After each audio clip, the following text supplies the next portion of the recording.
أعوذ بالله من الشيطان الرجيم पनाह मांगता हूँ अल्लाह की शैतान मरदूद से। बिस्मिल्लाहिर रहमानिर रहीम अल्लाह के नाम से जो रहमान और रहीम है।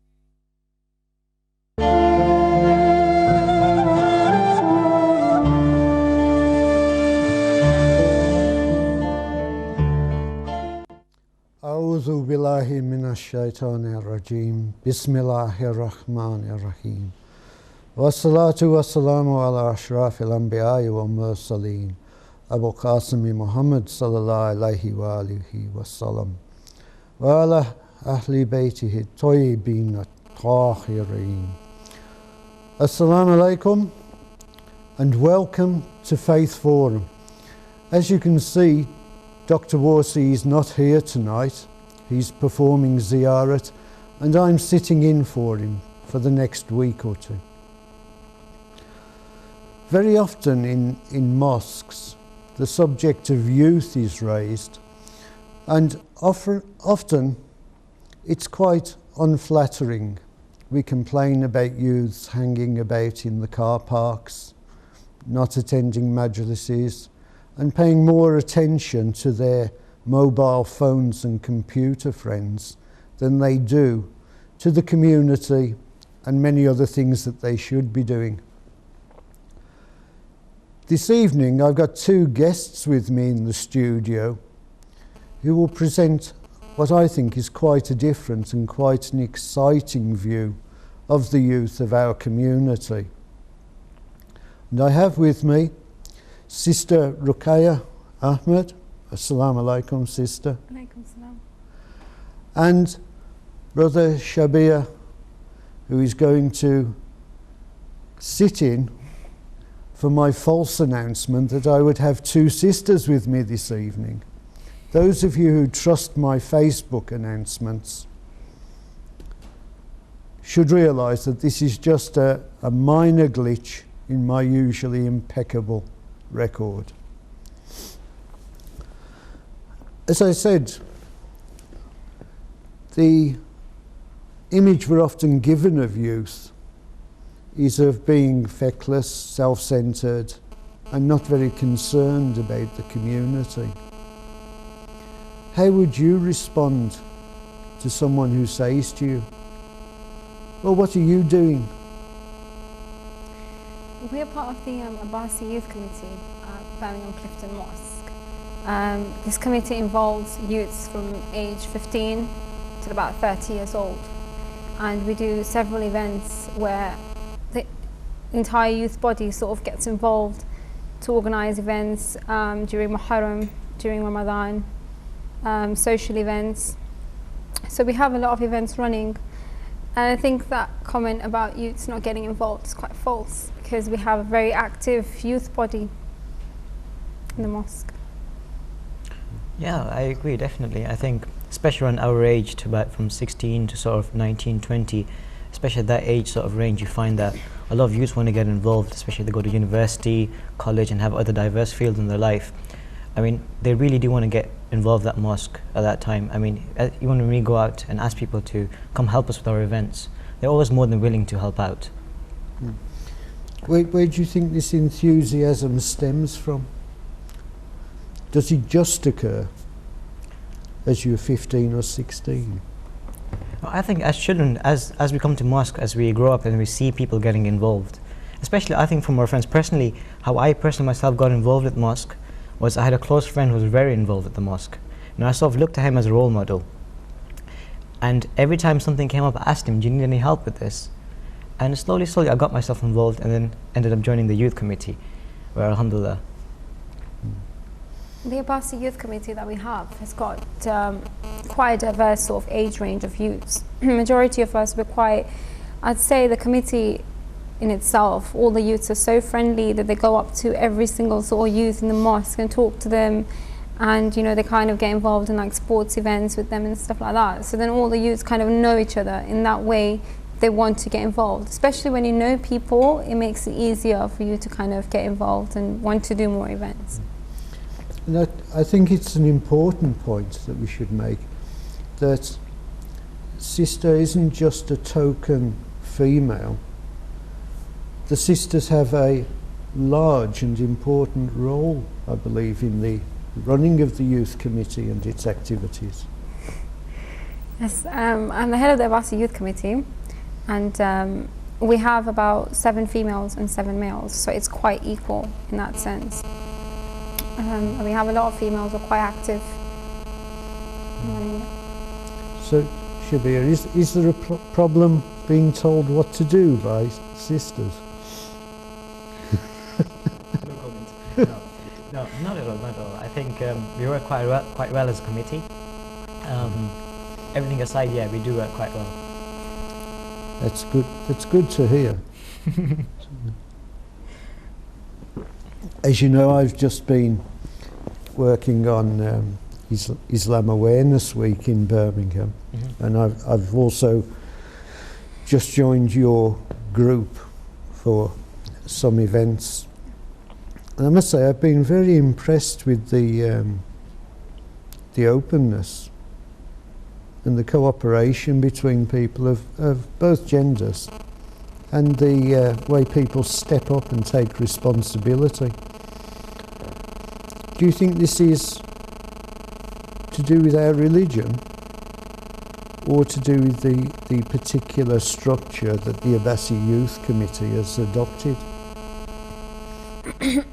I think it is to do with our religion, really, because Islam kind of teaches that everyone should be sort of united, everyone should sort of like do things together, and Abbasi Youth has adopted it. I mean, Abbasi Youth really wouldn't do anything that's sort of outside Islamic realm anyway. So what we do is we're following part of the way Islam has taught us, really, which is sort of having good mannerisms, being able to cooperate with each other, to be able to compromise, being able to talk to each other properly. Islam sees everybody as equal, really, so in that way we kind of work quite well together. So you're working independently on projects, and I think I should remind our viewers that the Prophet, peace be upon him, appointed Usama ibn Zayd to lead an army against the Romans when Usama was aged 17.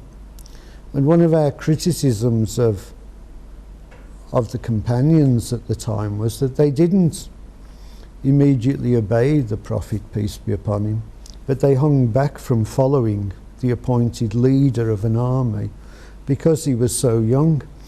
And it's good to see in our community that young people, although from the age range you give, some youths are not as youthful as other youths, it's good to see that responsibility and trust is being shared with the generations who will lead the community fully in the future. But let me ask you, what sort of projects do you do around the mosque for the whole community, not just for youth? We do a variety of projects. So for example, in Ramadan, we had question and answer sessions every night with the person who was giving a talk. That way, all the questions that the youths had would sort of they get answered. And then we also had events like inter-community Gadir event. In October we had one where we sort of gathered together and we united with youths from different communities. So we had youths from the Iranian community, youths from the Iraqi community and Pakistani community, and then our community as well. We sort of all gathered together and did a massive Gadir event, which involved a variety of activities. You know, we had workshops, we had lectures, we had nasheeds, and it was quite nice because we got all the communities sort of involved together, which to be honest was the first time that's happened in Birmingham. And then throughout Muharram we had talks with Sheikh Arif. We had a big question and answer with him regarding the topic on how would you explain the journey to Karbala if Imam Hussain knew that he was going to get massacred. And then we had a workshop which our own youths actually conducted, which was great turnout, and the topic was how would you explain the relevance of Karbala today in your day-to-day lives? And then we had another lecture by Brother Muhammad Ahmed on Is Mourning for Karbala a Shia innovation? So we had sort of talks every night, and we had question and answer as well. So you're not just taking education from the mosque as it's provided to you in, say, madrasa form. You're going beyond that, and on issues that have been raised in your madrasa studies, you're going to scholars and saying, come and answer our questions. Is that right, Shabir? Yeah, I mean, especially with these question and answer sessions, we find that just in the Ashura Zainabiyah that just passed, we had a pressing question and answer session on the issue of taqleed, in which you find a massive turnout. This is especially more oriented towards a wider community, towards the elder sort of generation rather than the youth. But yeah, you do find that we do sort of pick those pressing issues that really affect us today in the 21st century and do talk about them. Are all Maulanas young enough for you? Oh, of course, like yourself. No, I mean, in their attitude, do they readily communicate with the issues that you're concerned about? A lot. I think the Maulanas that we've contacted so far, all of them, and I'm sure all of them, to be honest, they're very, very helpful towards the youth. They're quite eager to actually come and sort of, talk to the youth. They really like it, and especially when you have a great turnout, it's even better. Yes. It is very rewarding to work with young people, if for no other reason that the kebabs are usually still hot when they get back to the meeting. And I understand that food has a greater significance because you've not only linked communities within our Shia community, but you've actually stepped outside and reached out into the wider community. So, would you like to tell me something about this? Yeah, we launched a homeless project, a homeless campaign actually, beginning of Muharram, where what we decided to do was we were going to collect 10,000 food items from everyone, and then we're going to basically donate it to the homeless shelter at the Washington Street Hostel. And it was a massive success because we had so many youths involved. We got a lot of people donate sort of, it was mostly tinned items, obviously. Cans of beans, tea bags, coffee powder, things like that. We collected 10,000 food items. We collected a few donations as well, and we went and gave it to the homeless shelter. I think every night in Muharram before our main program, I was sort of standing there announcing, all right guys, we're launching this 10,000 food items campaign. We want everyone to get involved. Please try and donate. Yeah. I think every time after I finish my announcement, there's always one or two guys always saying to me, okay, how much food have you collected now? What can we do? Where do we give our food? So you find that community spirit. I find that very inspiring, sort of. Sorry, yeah. It didn't just involve the youths, to be honest. It kind of reached out to like younger boys as well. We have a sort of small society called Boys Club, which are quite younger boys, and they collected warm clothing because they really wanted to get involved as well. And then we had older sort of ladies, their mothers committee, which also collected food items. So it kind of involved not just the youths, but everyone. And I thought it was really a nice gesture. Yes. I was involved in a Feeding the Homeless program once. And what struck me was we expect these people to be drug addicts and drunkards and people with often with mental health issues, and they are.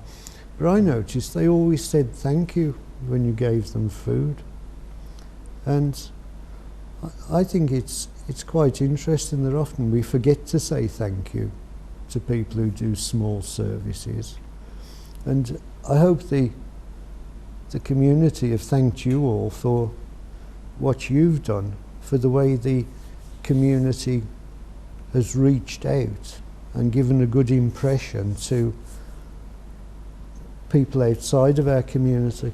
And I think we might have a clip of something that's interesting on this issue of being thanked and the effects on people outside our community. Or of course, we may not have a clip. This is live television, and sometimes things don't quite happen according to our intention. But I understand that the coordinator of the feeding program was extremely grateful to you all and recorded a message. How does it feel for you as young people to suddenly being thanked by a person in some authority and a role in society, and he's saying to you, thank you, you've done something big? I think it feels, it kind of helps someone. You brought a smile on someone's face, and I think it's a great feeling, to be honest. If I can use the cliche, it's the warm fuzzy feeling, right? Yeah. Inside. Makes you feel warm. Warm fuzzy feeling, yeah. It's just as well because the kids gave away all the warm clothes, didn't they? The Prophet of Islam, peace be upon him, of course, said that the least we can give in charity is a smile. And I think people often forget that even people with wealth, people who are doing things, also need a little bit of charity. They need a smile, they need to be encouraged, and their effort needs to be recognised. Charity isn't just about the need of the person receiving it, it's about our need to give and purify our wealth, to purify what we are doing, and to remind us in our daily lives that everybody needs something. Everyone is dependent for their rizq upon Allah subhanahu wa ta'ala. And if we are trying to approach nearness to what He desires for us, then we have to give to each other because giving is good, and not just because we think somebody else needs. And we shouldn't withhold our gifts just because we think someone doesn't need. This is a real experience when you get involved in a program like this. You're not just hearing words, you're doing it. And I think it's the reality of these experiences that gives you the warm glow. You can be thanked 1,000 times just for doing what you're supposed to do at work. But when you take a little step towards Allah, it comes back, doesn't it? And it does make you glow with warmth. But I understand that you have some quite creative projects on the go. I'm pretending I don't know about it to let you do all the talking. This is what hosts do, isn't it? So, you're planning, as part of a bigger event, a play. How did the idea of doing a play come about? It's not common in Muslim communities to say, let's stage a play. It's not a scene from Fame, is it? Or something like that. Well, to be honest with you, when we started off the Abbasi Youth Committee, sort of this November time, we did a lot of social events. We did quite a lot of paintballing. We lit up Chinese lanterns. We've done so many social events. We've done question and answer sessions. We've done the homeless campaign, and we thought this time let's do something that's going to make it something which is going to get a lot more youths involved, something creative, something different. And we thought of a play, to be honest. I thought a play would be a great idea, which is something different that we've never actually done before. We wanted to do something that we've never sort of ever done. And it was, to be honest, a challenge, really. Yes, I've seen some of the challenges. Which is good. We like challenges. We do. Yeah, I remember finishing up one of the rehearsals. As we were going out, I remember one of the brothers saying that, this play has brought so many of the youths together in the way that we've worked together, staging everything, organizing everything. And he said, I think what he said to me was, 2 or more plays and I think everyone will be very much united. So I think plays is a great sort of way of getting all the youths involved in a different way to quite the usual. Yes. In one of my previous incarnations, I was actually associated with some theatre groups, and so I can compare the difference between them and you. When they finished a performance or a rehearsal, they would all jump up and down in the air squealing and kiss each other. You all stand there and say Alhamdulillah, and somebody says next rehearsal is this time, be there. I'm not telling the viewers who says this.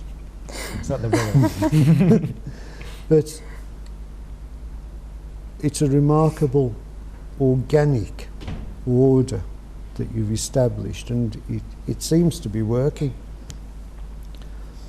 So I noticed that all the cast were male. Obviously there are modesty issues that sisters might not want to go on stage. So what are the sisters doing in this production? Are they just making tea for the actors? No, surprisingly, actually, I tend to sort of bring tea to the meetings and all that kind of stuff sometimes. So, no, they're not making the tea. Shabir is our tea boy. Chaiwala, yes. No, they're really supportive. They're very helpful in organising quite a few things. So we had one of the female in charge of the props. So even behind the scenes, they're still playing a very active role in making sure the play is successful. That's good. So who wrote this play? I understand it's an original work. Basically, we sat down together as the Abbasi Youth Committee, and we discussed of sort of what we want in the play. We came out with, we want to make it more of a positive attitude rather than going for the scary look into it. So we kind of decided what we wanted, and then I had brother Adam Kimji from Leicester and sister Sakina Sargent. They sat down and we told them what we wanted in the play. Adam came up with some sort of a storyline, you can say, and as we went along, sister Sakina edited it with him. And as we went along, we had yourself who helped us as well, change the story here and there. Great directing, by the way. Great directing. I just come for the tea and cakes. Seriously, it's all I'm there for. More tea and cakes next time. And the viewers know that they can trust me, except with certain Facebook announcements. I think we actually have some clips from a trailer you've made from this play, because you've not only written the play, rehearsed it, you're also promoting it. So it's a work experience almost, isn't it? It's the sort of thing you can put on your CVs. And I think we can run a clip of the trailer now.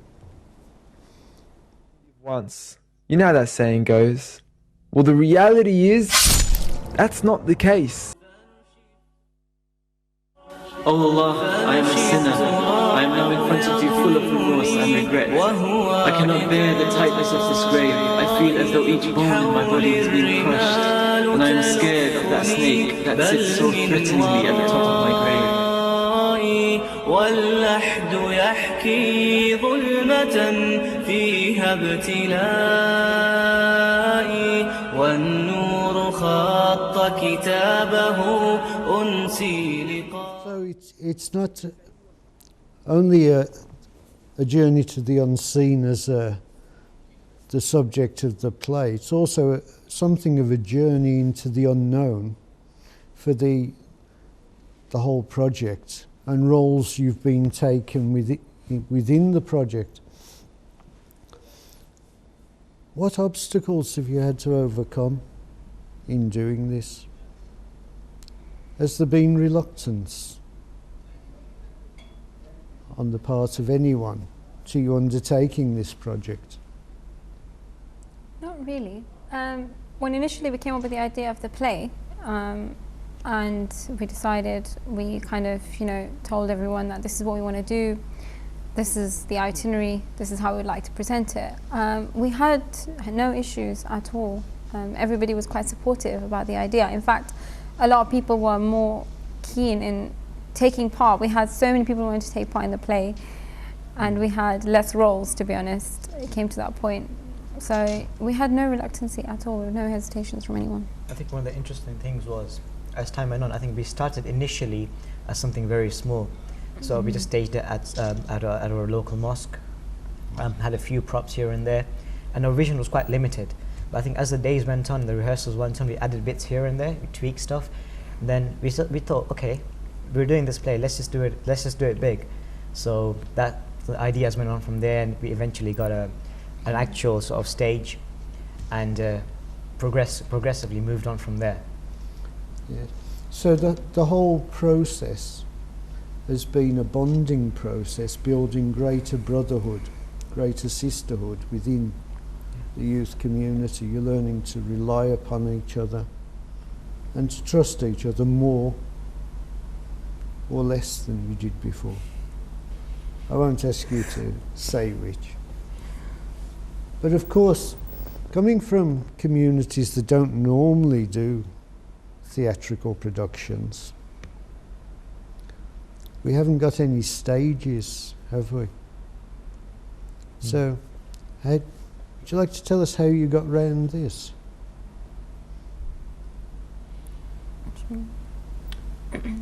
Well, the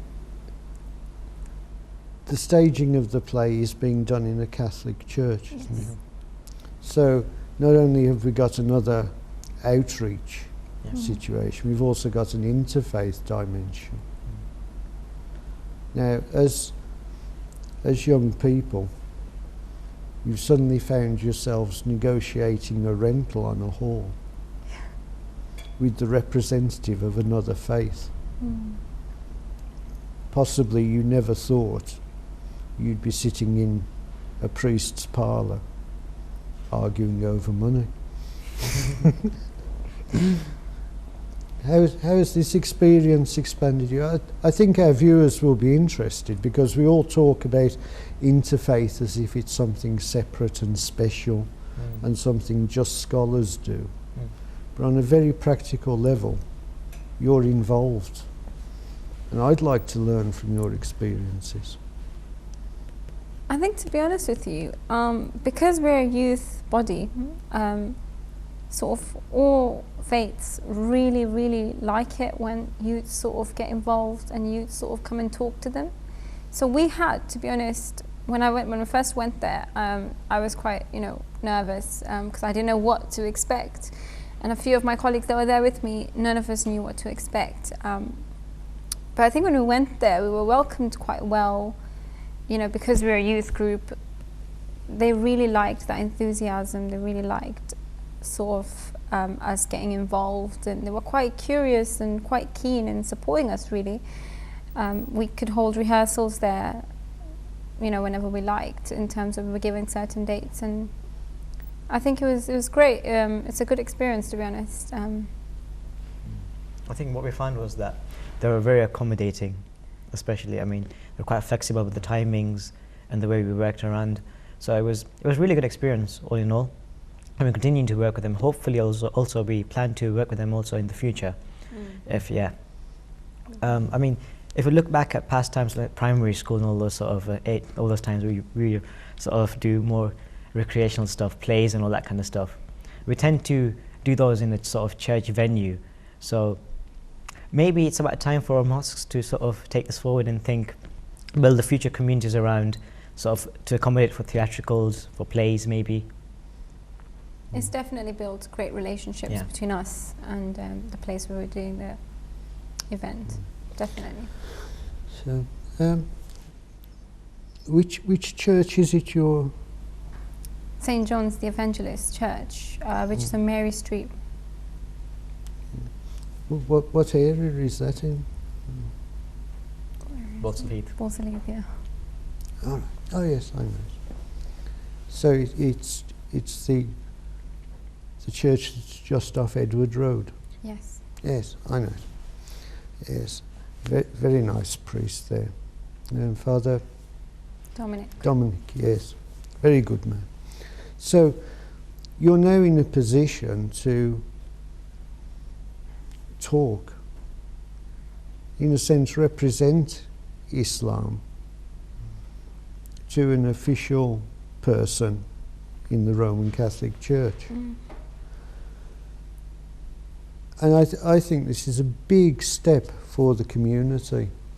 In the past we've waited for delegates to go and talk to people and they would arrange events. But in this society you're free to go up and talk to anyone of any faith. And this is the benefit of having youths who are prepared and well educated in our madrasas, and by their own efforts calling scholars in to give them extra education, that they can have the confidence to stand up and say, I'm a Muslim citizen of this country. I've got as much right to talk to you as anyone else. Now the promotion for the event, has that just been targeted at the Muslim community? Or are you hoping to bring in people from different faiths? And if you want to bring in people from different faiths, what do you want to tell them about Islam? What do you want them to know about Shia Islam? This event is not just targeted at people from our own community, to be honest. It's targeted to anybody. We've invited the people of that church to come in, and certainly quite a few of them are coming. And I think they even want a platform to speak, which will be provided to them. The aim of us sort of bringing everyone here and into this event, I think we would just want to educate everybody on death, because death is something that we all agree upon. And we just want to show them that, you know, you can die any time, sort of any age. And because it's something that all the communities sort of agree upon, it will kind of entice them to come and also see, I guess, the Islamic side to it as well, which is not so different from any community's belief, because we're quite similar in that, which I think is good because it will create that unity as well, in that sense. Yeah, I sort of believe the concepts that we build that play around are quite universal and something all the different communities can relate to. So I think it'll be really good to have members of the Christian faith there as well. And of course you're going to introduce them to the pleasures of Urdu poetry. Yeah. Right. Will there be any explanation of the rules of Urdu poetry? I'd really like to understand it, to be honest. But I'm schooled in classical English verse, and what we have done is, because we have members of our own community there, so we have a Urdu sort of poetry for them. But obviously for the other members that are non-Urdu speaking, we also have an English poet for them. It was quite famous, it's quite well known, so hopefully they'll enjoy his performance. Inshallah ta'ala. And of course you'll be feeding everybody. Oh yes. Definitely. Which is a very important Islamic custom. Cakes and chai for you. And it's one that is following the sunnah of Prophet Muhammad, peace be upon him, very closely. And it's one I always encourage people to follow. So, after the play, what plans does the Abbasi Youth Committee have within the mosque and with these new contacts you're building in a much wider community? Our next plan is to, one of our plans is to organise a massive sort of interfaith event. But we want to do it slightly differently. I think we want to go for an interfaith barbecue dinner. Sort of gather everyone from different communities, have a massive barbecue, everybody kind of discuss and look at the similarities, and it'd be nice for all the youths to kind of get to know each other. That way you build that bond with everyone that really we need to have in this day and age anyway. So that's one of our events that we are really looking forward to doing. Yeah, halal, kosher, everything, you name it. He'll be there hopefully. And beyond a barbecue, I know a barbecue is very important culturally to the Clifton Road community. It is one of their specialities, only rivaled, I believe, by biryani.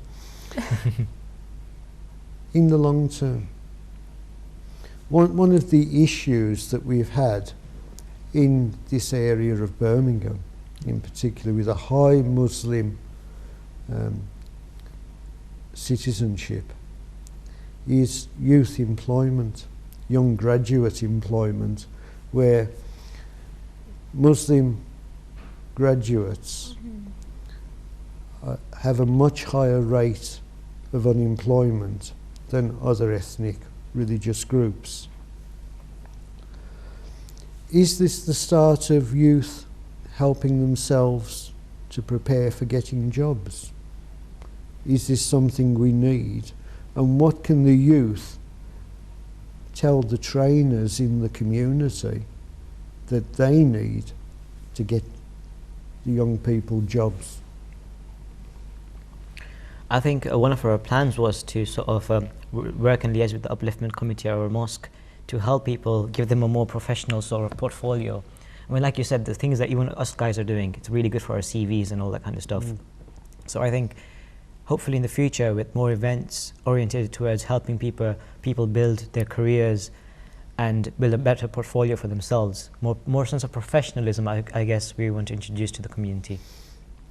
We're also planning on doing a careers fair where we'll get professionals on different things to come to our place, and we'll get all the youths to sort of go talk to them, see what they kind of need, perhaps help them with their personal statements and things like that as well. Because ideally also we were thinking of doing conduct workshops where we can help youths with not just their personal statements, like youths who finished, for example, I myself am in university, but I can help a student to do their personal statement, so can Shabir, so can a lot of people, to be honest, in the Abbasi Youth Committee. That way we can get the youths involved, we can help them, and this is actually one of our long-term goals, where we can help them and at the same time get them in touch with people who are professionals. That way, to kind of ask them about the job role and what they want to do, things like that. I think especially in our communities we have a wide array of experiences of people in different professions, namely pharmacy. Yeah, so. Well, if you weren't becoming pharmacists, I suspect you'd be becoming opticians. But I think we have another clip from your vast archive to show our viewers, to show more of what you're doing. I'm the manager at the City Mission Resource Centre. I'd just like to thank you for the warm clothes that you collected and the food that you've collected and sent in to us. It's been a great help to the people that come in here who need help with the food and the clothing that they can't manage to buy themselves. And it's really good of you to do this for these people that need it at this time. We do a lot of helping with people that need food and clothing and other things, furniture, and to furnish their flats, and it's always an encouragement to us when people help and send food in for us to give out to people. So without the help of the people like yourselves that have done this, it's harder for us to do what we do. So thank you for all you've done, and continue to work together with you. That would be great. Hi, my name. So there we saw the manager of the feeding programme taking time out to thank you, not because you'd actually brought food, but the manner in which you brought it had encouraged everyone working for him. So in this we see the reward, the jari reward, the flowing of rewards from one person to the next. The people who set you on a good path as children, and now reaping rewards because you're doing good works for needy people and good works for the community. Is there more that the youth have to offer to the masjid community as a whole? If I were to give you a magic token that you can walk up to the mosque committee and say, we would like to do this, what would you tell them you want to do? Perhaps I should carry on talking for a moment while you think about that one. Question. I know that people are always complaining, probably more than about youth, about the committees that run mosques. It's a terribly difficult job done by volunteers. And now you have all had an experience of being volunteers. Has that changed your attitude to the mosque committee? Definitely. I think being in the position ourselves, I find that it's a very tough job sometimes. You have to deal with a lot of obstacles on the way. And you do tend to sort of have a growing appreciation of what they do for you. I mean, every time I'm sitting down, let's say, and there's a Niyaz program, I look at all the volunteers and I sincerely in my heart pray for them and thank them for what they're doing. Because it takes up some courage to actually go there and just volunteer and, you know, sacrifice your own time to help others. So, Sister Ruqayya, are you ready to take over as perhaps one of the first female presidents of a mosque? That's a dream, I believe. It's one of our ambitions. Perhaps not yet. Yeah, I'd vouch for you. I was thinking maybe in 18 months, 2 years, you know, time to grow into the job. As a committee member, so if I can just say, I do believe that she has quite the set skills to perform probably a role like that. So I definitely encourage her. So we can look forward to seeing our communities grow ever stronger in Britain. That far from there being divisions between men and women, oppressions or jealousies, there's actually a massive cooperative effort from the grassroots all the way up into experiencing Islam as a living religion. A couple of weeks ago I was on a platform with Sister Amina in Lowe's and Sister Azuma Ali. I think a lot of people in the audience were shocked that we all got along so well and just chatted. They sort of expected us to go, you know, don't speak to me, sister. You know, you might contaminate me with your femininity or something. We're human beings, aren't we? And we live and we work together and we cooperate. What do you see this project doing to change the attitude that a lot of non-Muslims have regarding the way we regard genders? Yeah, I think that they probably will have quite a positive view now. I think right now it comes across that perhaps Muslims are quite, I'd say, sexist. You know, men are always on top of things, and women are quite, you know. But I think this event that we're doing, especially the play, you'll see the director is a lady. And when we went to speak to Father Dominic, he was told that the person in charge is a woman, which it gives a good impression, I guess. It shows that we as Muslims, you know, we're not a sexist religion. Women are given sort of a great role in the community. We're equal, and you know, people have come and seen us when we're rehearsing, and they will see that basically all the men and all the women sort of get together, they work together. Women are listened to. In fact, women kind of order the men around sometimes, but it really does kind of, you know, show a good, I would say, a good view about Muslims. I think people probably would learn a lot more about us. I'm really looking forward to them coming because they'll see how it works, and I think it'll be nice. I think obviously times are very different. I mean, to say 20, 30 years ago, women were treated very differently. They're treated very differently today, and it's a sort of progression, it's a trend, and who knows where it'll be in 20 years' time.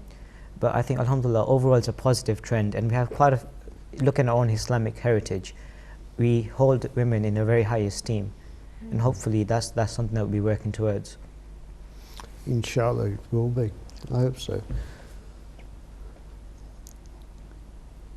Some people may say that doing a play on death at this time, when I heard the figure the other day that in the last 10 years 21,000 Pakistani Shias have been killed in Pakistan, and of course we add to that the numbers killed in Iraq and of course Syria. I feel these deaths, and I feel it affects what I want to achieve each day. How have they affected you? I think it's made me more grateful, I'd say. A lot more grateful about life. At the same time, it's made me realize personally that, you know, death has got no age. There's no age or there's no time to death. It can happen at any time, any place, anywhere. And we have to prepare ourselves for it. In the sense we have to better ourselves, welcome it at any time. And to do that, we need to, I guess, perfect ourselves. We need to realize that it can happen at any time. We need to be able to educate others as well, that it can happen any time. Because especially what's happening around the world, it really sort of, it makes you grateful that you're not in that situation, but at the same time it really hits you. Oh my God, this can happen. I think initial reactions, it makes you quite angry, because you're something that's you're very associated with the identity of being a Shia, and you feel targeted in essence when you go to these places. So people are looking there to kill you. It's a very sad situation, and it's something I suppose they're looking, the Shias are probably looking towards us and saying, what are you guys doing to help us? So sometimes you feel helpless, you can't really help them. But I suppose any way we can, any shape or form, we should try and help them. Yeah. What we did do actually was we organized a prayer for oppressed Muslims around the world. And we also did a prayer for oppressed children as well around the world. And what we did was we had a small talk, we had some poetry, we had all the kids there, and we went outside and we lit Chinese lanterns. Everybody gathered around, everybody offered like a 1-minute prayer, and we just lit up Chinese lanterns. So as a sign of just, I guess, that respect, the sign of like, to show that, you know what, even if we're not there, we're praying for you, it's that unity. And I think it was a nice sort of gesture where all the kids, you know, could see it happen. And yeah, we felt that was the sort of least we could do, at least raise a bit of awareness, and just pray for them. Some people think that fine, you're praying for them, but you're not really doing anything practical. But even in praying for them, you never know. You might sort of make your heart softer towards the issue, and later on in life actually do something. So it's never a wasted efforts. Yes, and picking up on the point you made, it's not just the injury to the Shia community, it's a damage to all Muslim communities. I heard last week that or a few days ago, that the Muslim communities in Sri Lanka are coming under increasing pressure from armed groups and radicals of other faiths. And so we shouldn't forget that humanity is connected, that we are one human race, not lots of separate ones, and we do share each other's fate. And of course that if we oppress another human being, we've actually oppressed ourselves. And so the great call from the Shia ulama has been to end the oppression and not for us not to contribute to it. And I think you've been doing that for us. And I thank you for it. Brothers and sisters, in your homes and in your workplaces, opportunities do present to do something about the situation in the world. We are not as powerless as we think. Here are a group of young people, not yet out of full-time education, and they are shouldering responsibilities and duties that would daunt many adults. They're working to adapt the community to the environment we find ourselves in, and they are not forgetting their roots, their cultural and religious heritage.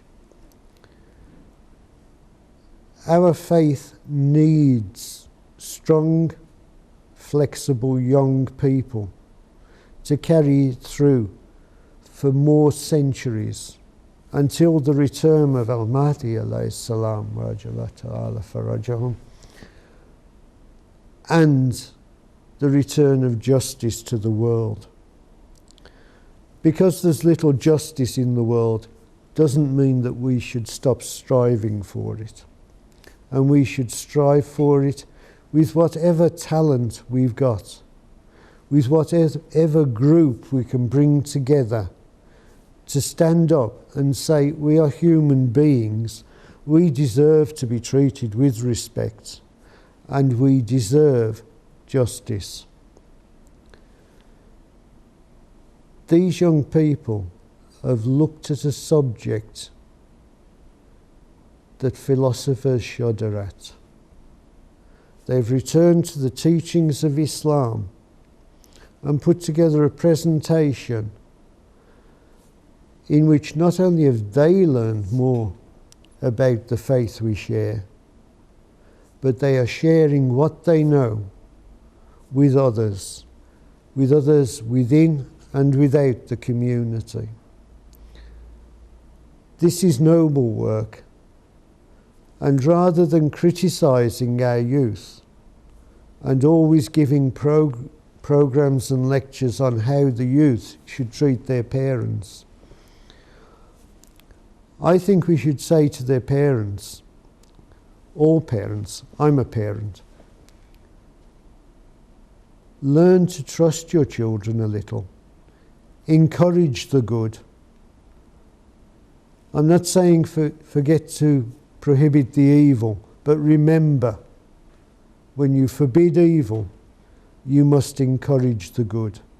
And we've seen tonight good springing from the well of the youth within our community, committed to the path of Ahlul Bayt alayhimus salam, and to the example they left for all the Muslims who love them and love Allah subhanahu wa ta'ala.